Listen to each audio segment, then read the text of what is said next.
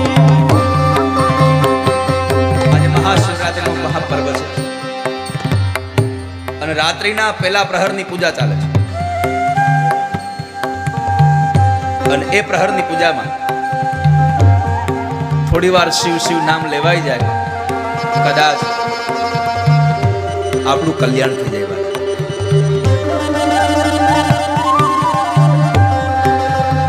ભગવાન શંકર અને આમની દેવની વચ્ચે યુદ્ધ થાય છે. સૌથી પહેલી વેલી પોતાની તલવારનો ઘા કર્યો છે,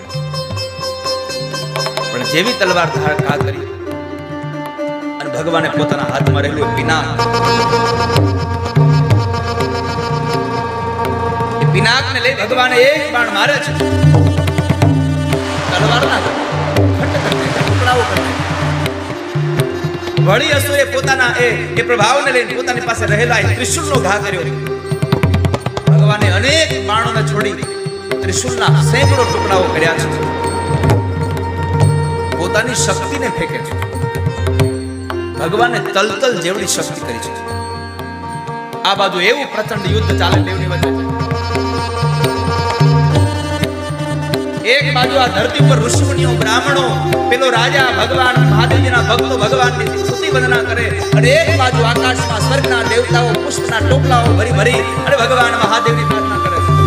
શિવ શિવ શિવ શિવ શિવ શિવ શિવ શિવ શિવ શિવ શિવ શિવ શિવ શિવ કટા સંભ્રમ ભ્રમણિનિપનિર્જરી લોલ વિરતિ વલ્લરી વિરાજમાન મૂર્ધનિ ધગલ ધગલ ધગલ વલલાટ પટ્ટ પાવકે કિશોર ચંદ્રશેખરે રતિ પ્રતિક્ષણમ મમ શિવ શિવ શિવ શિવ શિવ શિવ શિવ શિવ શિવ શિવ શિવ શિવ શિવ શિવ આદિ મહેશ શિવ શિવ શિવ શિવ શિવ આદિ મહેશ શિવ શિવ શિવ શિવ શિવ. એવું મહાભયંકર યુદ્ધ થાય છે. ભગવાન શિવ અને એનો ભીમ અસુરદેવ લડે છે, અને બીજી બાજુ ભગવાનના એ ગણોની સાથે એ અસુરનું જે યુદ્ધ ગણ છે એ લડી રહ્યું છે. ત્રિશુલ, પટીશ, પોતાની એ શક્તિઓને, પોતાની તલવારોને ભગવાને એક એક શસ્ત્રોના ઘાથી ટુકડા કર્યા છે. પછી ભગવાન મહાદેવજીના ભ્રુકુટીનો વર્ણ બદલાય.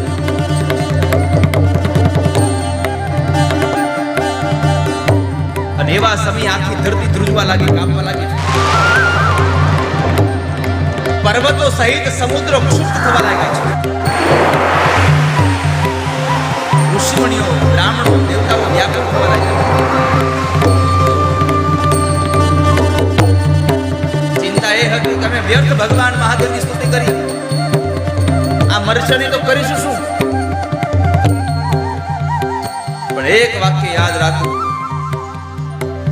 जो भक्त हो महाकाल का, काल भी उसका क्या करे, जो भक्त हो महाकाल का.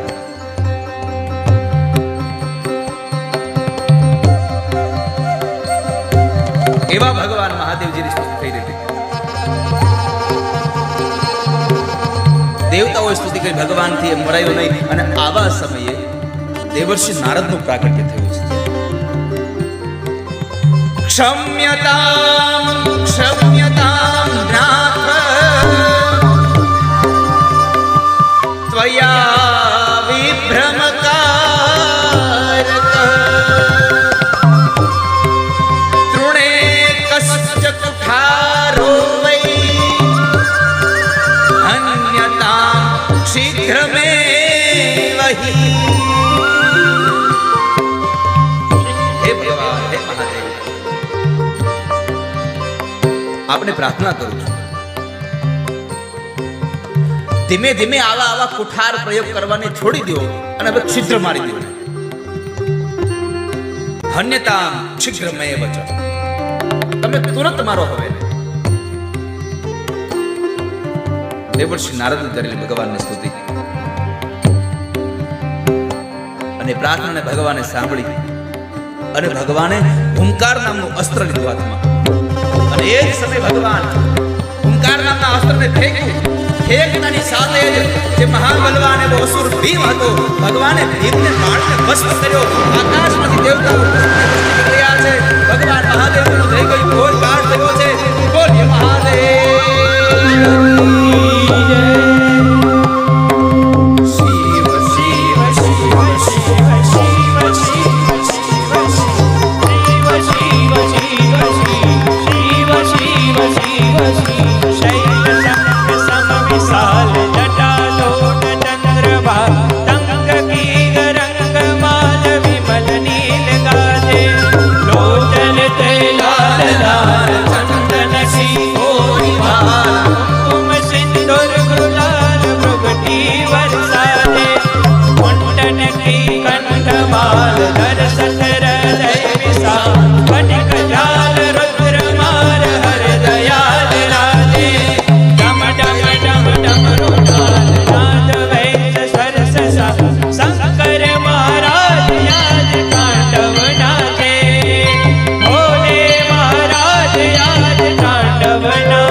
ભગવાનની એ જ્વાળાથી બળીને ભસ્મ થયો.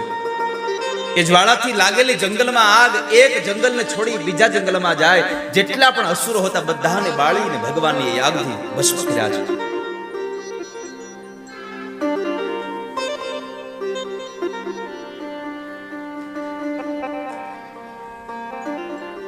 શિવપુરાણમાં લખ્યું છે કે જેટલા જેટલા અસુરો મર્યા એ બધાની ભસ્મ થઈ ગઈ. અને એ ભસ્મમાંથી ઔષધિઓ નિર્માણ પામે છે કે જેનાથી લોકોને સારું થાય. ઔષધિઓ બની છે. ભૂત પ્રેત પિશાચ ડાકીની શાકીની બધા જ દૂર જતા રહ્યા છે. જગતનું એક પણ કાર્ય એવું નથી જે ઔષધિઓથી દૂર ન થતું હોય. અહીંયા સ્વયં શિવ પુરાણ કહે છે તન્ન કાર્યમ ચયચ્ચેવ તતો ન ભવતી દ્વિજા. ઔષધિઓ નિર્માણ પામી છે. શિવ પુરાણ કહે છે કે જ્યારે એ મહાબળવાન અસુર ભીમ બળીને ભસ્મ થયો ને, અનેક અસુરો બળીને ભસ્મ થયા હતા. ભીમની એની ભસ્મ મળતી નહોતી. આ ભીમની છે કોની છે? આ વાક્ય મને તમને કહેવા માંગે છે કે દુનિયામાં ગમે તેમ કરશો અંતે તો ભસ્મ જ થવાનું છે. બાપુ ગમે તે કરશો. જન્મા ત્યારે પણ 1-2 કિલોના હોઈએ છે, 3 કિલોના હોઈએ છે અને મૃત્યુ પામીએ અને આ પંચ મહાભૂતના શરીરને સળગાવી નાખે. પછી જે રાખ વધે ને એનું વજન કરો ને તો 2-3 કિલો જ થાય, વધારે કાંઈ ન થાય. જેટલું આવ્યો એટલો જ પાછો જવાનો, એટલું જ વધશે. આ ભીમને માર્યા પછી ભગવાનનો ક્રોધ શાંત થયો. દેવતાઓએ ભગવાનની સ્તુતિ કરી, હે ભગવાન, હે નાથ, આપ શાંત થાઓ. અને આપ તો કરુણાના અવતાર છો. કર્પૂર ગૌરમ કરુણાવતારમ સંસાર સારમ ભુજગે. આ જગતમાં કોઈ જેને ન સ્વીકારે એને સ્વીકારે મારો મહાદેવ. ભગવાન ઠાકોરજીને શૃંગાર સોનાના થાય, કોઈ દેવ દેવીને શૃંગાર સોનાના થાય, પણ મારા મહાદેવને શૃંગાર સાપના થાય છે. જેને કોઈ ન સ્વીકારે એને મહાદેવજી સ્વીકારે છે.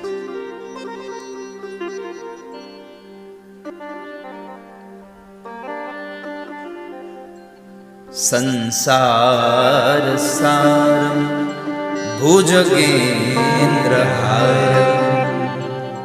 સર્પોના જેને હાર પહેર્યા છે એવા મહાદેવજી, હે ભગવાન, આપ શાંત થાવ. તમામ દેવતાઓ, તમામ ઋષિમુનિઓ ભગવાનને પ્રાર્થના કરે. ભગવાન, અમે વિશેષ રૂપે આપની પ્રાર્થના કરીએ છીએ કે સંસારમાં સુખ દેવા માટે થઈ, દુઃખનો નાશ કરવા માટે થઈ અને તમે જે સ્વરૂપે પ્રગટ થયા છો એ જ સ્વરૂપે હવે તમે કાયમને માટે સ્થાપિત થાવ. અમે તમને ભીમાશંકર નામથી કાયમને માટે પૂજતા રહીશું. ભગવાન, આ ભીમશંકર રહી અને આપણે